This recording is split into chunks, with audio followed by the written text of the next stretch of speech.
ವಿನೋದ್ ವಾರ್ತೆಗೆ ಸ್ವಾಗತ. ನಾನು ನಾಗಣ್ಣ. ಈ ನೈಸ್ ರೋಡಲ್ಲಿ ಓಡಾಡೋದಕ್ಕೆ ಜನ ಹೆದರ್ತಾ ಇದ್ದಾರೋ ಕನ್ಫ್ಯೂಷನ್ ಆಗ್ತಾ ಇದ್ದಾರೋ ಎರಡೂ ಗೊತ್ತಾಗ್ತಾ ಇಲ್ಲ. ಈ ಕಡೆ ಕುಮಾರಸ್ವಾಮಿ ಎದ್ದು ಯಾರೂ ಟೋಲ್ ಕಟ್ಟಬೇಡಿ, ಅದು ಎಲ್ಲ ಮನ್ನಾ ಆಗ್ಬಿಟ್ಟಿದೆ, ನೀವು ಫ್ರೀಯಾಗಿ ಓಡಾಡ್ಬೋದು, ಆರಾಮಾಗಿ ಓಡಾಡಿ, ನಿಮ್ಮ ಮೇಲೆ ಯಾರು FIR ಹಾಕಿದ್ರು ಪರವಾಗಿಲ್ಲ, ಎದೆಗುಂದಬೇಡಿ ಅಂತ ಒಂದು ಕಡೆ ಪಂಪ್ ಹೊಡಿತಾ ಇದ್ರೆ, ಇನ್ನೊಂದು ಕಡೆ ನೈಸ್ನೋರು ನೀವೇನಾದರೂ ಆ ರೀತಿ ಮಾಡಿದ್ರೆ ಒಬ್ಬೊಬ್ಬರ ಮೇಲೂ FIR ಹಾಕ್ತೀವಿ ಅಂತ ಗುಡುಗ್ತಾ ಇದ್ದಾರೆ. ಒಟ್ನಲ್ಲಿ ಜನಗಳು ಕುಮಾರಸ್ವಾಮಿ ಮತ್ತು ಖೇಣಿ ಮಧ್ಯೆ ಸಿಕ್ಕಾಕೊಂಡು ಏನ್ ಮಾಡಬೇಕು ಹೇಗೆ ಮಾಡಬೇಕು ಅಂತ ತಿಳಿದೇ ಒದ್ದಾಡ್ತಾ ಇದ್ದಾರೆ. ಇದಕ್ಕೆ ಯಾವಾಗ ಇತಿಶ್ರೀ ಬೀಳುತ್ತೆ ಅನ್ನೋದನ್ನ ನೋಡಬೇಕು. ಇದಕ್ಕೆ ಕುಮಾರಸ್ವಾಮಿ ಅವರೇ ಉತ್ತರ ಕೊಡಬೇಕು. ಇನ್ನು IPS ಅಧಿಕಾರಿ ಜ್ಞಾನೇಂದ್ರ ಕುಮಾರ್ ಇದಾರಲ್ಲ, ಅವರು ಇದ್ದಕ್ಕಿದ್ದಂತೆ ಕಾಣೆಯಾಗಿ ಹೋದ್ರು ಅಂತ ಎಲ್ಲ ಕಡೆ ಬಂಬಡ ಬಜಾಯಿಸ್ತಾ ಇದ್ದಾರೆ.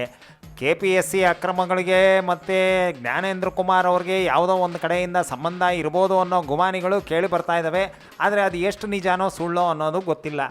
ಇನ್ನೊಂದು ಗಮನಿಸಬೇಕಾದ ಅಂಶ ಏನಂತಂದರೆ, ಏರ್ಪೋರ್ಟ್ನಲ್ಲಿ ಇವರು ಎಲ್ಲೋ ಹೋಗಿದ್ದನ್ನು CCTV ರೆಕಾರ್ಡ್ ಮಾಡಿದೆ ಅಂತ ಹೇಳ್ತಾ ಇದ್ದಾರೆ.